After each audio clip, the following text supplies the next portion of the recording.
ঢাকা যাওয়ার আগে ছিল চরে অনেক পানি, ঢাকা থেকে আইসা দেখি চর শুকায় পুরা খালি। এই সুখে মনে মনে কইতে থাকলাম হয়েছে অনেক ভালো। হাঁটতে হাঁটতে দেখতে থাকলাম এত সুন্দর ভিউ, আর মনে মনে কইতে থাকলাম আজকে আমার ভিজা লাগবে না একটু। হঠাৎ করে সামনে গিয়ে দেখি শেষ মাথায় অনেক পানি, অমনি আমার মনটা ভাঙ্গিয়া গেল, হয়ে গেল অনেক কাহিনী। আসসালামু আলাইকুম guys, welcome back to my new another video. আশা করি সবাই ভালো আছেন। টাইটেল এবং থাম্বনেল থেকে বুঝে গেছেন আজকে ভিডিও কী নিয়ে হতে চলেছে। তো এখন আমরা আছি আমাদের এখানে যে দিঘি, মিন্টু সাহেবের দিঘিতে আছি। তো আমাদের ভিডিও আজকে আমরা এখান থেকে স্টার্ট করলাম, আর এখানে আমরা প্রায় আড্ডা দিই। আর এখানকার যেই দৃশ্য গাইস বলার বাহিরে, আজকের ভিউটা তো জাস্ট ওয়াও। তো চলেন এখন আমরা চলে যাবো আবুপুর। তো আপনারা দেখতে পাচ্ছেন আমরা চলে আসছি আবুপুর লঞ্চ টার্মিনাল। তো এটা বরিশালের ভিতরে পড়ছে। তো আপনাদেরকে এই নদী নিয়ে একটা গল্প বলি। গল্পটা হচ্ছে এরকম যে এই যে আপনারা দেখতেছেন যে নদী, এই নদীটা আরও অনেক দূরে ছিল। আমাদের এখান থেকে প্রায় 20 মিনিট হাঁটা লাগবে, ঠিক আছে। একটা রাস্তাও ছিল, ওইটার রাস্তা ওইটাও নাই, ভাঙতে ভাঙতে মানে একবারে আমাদের শরৎপুরের কাছাকাছি চলে আসছে। মানে বরিশালে যেটুকু ছিল ওইটুকু আর নাই। তো এখানকার মানুষজন এখন ওপার যা বসবাস করতেছে, কিছু লোক শরৎপুরে চলে গেছে। আমি যতটুকু শুনেছি যে এই নদী ভাঙতে ভাঙতে একবার এদিকে আসে, আরেকবার ভাঙতে ভাঙতে ওদিকে যায়। তো এটা আমি মানুষের কাছে শুনেছি, বাট কখনো চোখে দেখা হয় নাই। আমার বয়সটা এবার কতটুকু যে আমি দেখবো। এই তো মাত্র কিছুদিন আগে ওইখানে সামনে একটা স্কুল ছিল, ওই স্কুলে ওইখানে কিছু বাড়ি ছিল। তো আমরা ওইখান থেকে আমরা গাছ থেকে আমরা পেরে খাইছিলাম, আমাদের কিছু ফ্রেন্ড সার্কেল। তবে চুরি করে না বলে, ঠিক আছে। তারপর সেই বাড়িগুলো নাই এখন। তো আপনারা দেখতে পাচ্ছেন এখন জেলেরা জাল ফালাইছে। তো আজকে সকালবেলা একবার নাকি তাদেরকে মানে পুলিশে ধাওয়া দিছে, আর এই যে এখন দেখতে পাচ্ছেন ওনারা খাচ্ছে জাল ফালায়া। তো আজকে আমি ট্রাই করবো আপনাদের জেতা ইলিশ মাছ, মানে জীবিত ইলিশ মাছ দেখানোর। যেভাবে হোক যেমনি হোক আজকে আপনাদের জেতা ইলিশ মাছ না দেখি আমি এখান থেকে যাচ্ছি না। তো আশা করি ভিডিওটা আপনাদের কাছে খুবই ভালো লাগবে।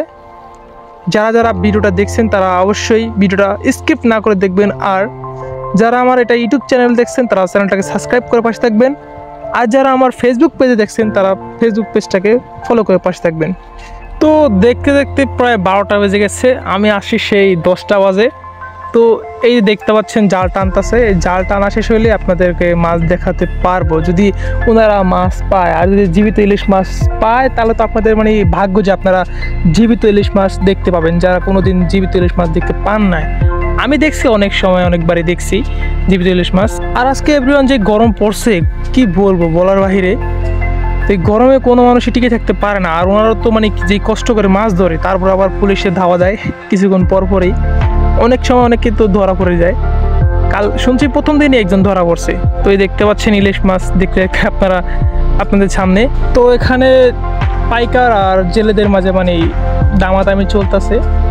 তো পাইকাররা কম দামে কিনে একটু, তারপর তারা ব্যবসা করে, তাদেরও তো একটা পেট আছে না। তো এখন আমি ভাবছিলাম যে এই জায়গায় শুধু গুড়া মাছই না, পরে দেখতে পেলাম যে না, এখানে মানে বড় মাছও আছে। তো এখানে জীবিত ইলিশ মাছও আছে, আপনারা দেখতে পারবেন আশা করি।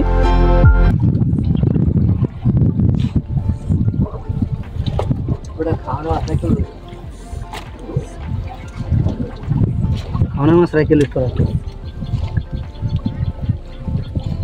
मैंने साया लिया साया रेटी पहले खाना ना तो मैंने ले तैयार वाली खाना ना तो खाना ना किलो बिना मेरे दिन 5:30 बजे 5:30 दिन 5:30 का आनी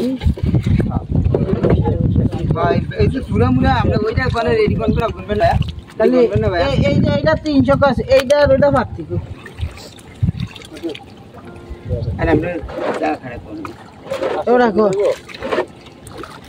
কো ভাই কো তুমি কো অন ওইটা ভাবি 300 করে কোনটা ওইটা কথা বুঝছো এটা ভাবি 200 করে তুই বানাই তাহলে গুইনা দে লিয়া যাই দাম।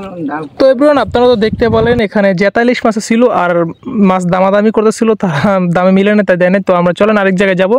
তো এইখানেও দেখি দামাদামি করে তারা নিতে পারে কি না। আরে মাগো আর দুই হাজি কত 18 আনা যা করকাম কইছি আমি যা করকাম ভাই আমি 2000 টাকা কইছি মাছের দাম। তারপর আমাকে 150 টাকা থাকতে হইবে এটা বিচার ছাড়া কোনো কথা কোন না কারণ ওগুলো আউলে তো খাম না রে না না আমরা এই তো দইরাওয়ালা তুই দুইজন মানুষ আছে তুই মাছটা লই বই দিব না আমরা হিসাব করি কারণ এটা হিসাব করি যে দুইজন মাছটা তোরা বেচে ঢেলে না গঙ্গ যাবিগা আমাকে 10 টাকা থাকতে হইব আর মুটিশে ধরন লাগে না আমাকে খালি হালো নাম তো না দে দে যাত্রা করিয়া ধরছি দুইটা বের করলে আবার ধরমু কথা বল না এই মাছ বেচতারি পুরা। তো আশা করি ভিডিওটা আপনাদের খুবই ভালো লাগবে। আর এখন থেকে আমার চ্যানেল বা পেজে রেগুলার ভিডিও আসবে। তো পুরো মাসটাই এই ইলিশ মাছের অভিযানের ভিডিও ছাড়ার চেষ্টা করব। আজকের জন্য টাটা, আল্লাহ হাফেজ, বাই বাই, দেখা হবে নতুন কোনো একটা ভিডিওতে। আল্লাহ হাফেজ।